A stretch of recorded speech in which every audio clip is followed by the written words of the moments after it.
الرحمن علم القرآن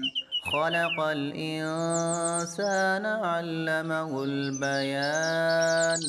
الشمس والقمر بحسبان والنجم والشجر يسجدان